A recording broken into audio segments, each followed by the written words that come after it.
Inside your condition, add a for each loop to iterate through the checkpoints array. So we have here our condition. Yep, we are inside the if, and we should access the array checkpoints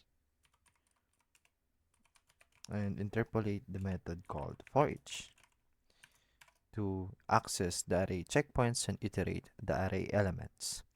And we would have a callback function here.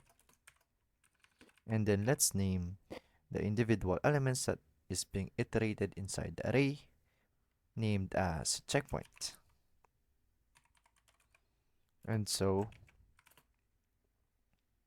and the body of the callback function should be the subtraction of the 5 from the checkpoint's x position.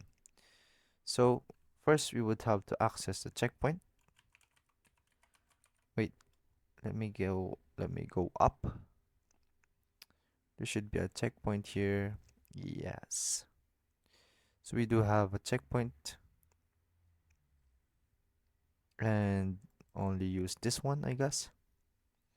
Checkpoints and then x and then use the assignment operator. In our case, we use the subtraction and 5. So we are essentially, oops, checkpoints position. Perhaps oh, there it is. So we minus 5 from the position x of our checkpoint. So that would be it. Nice.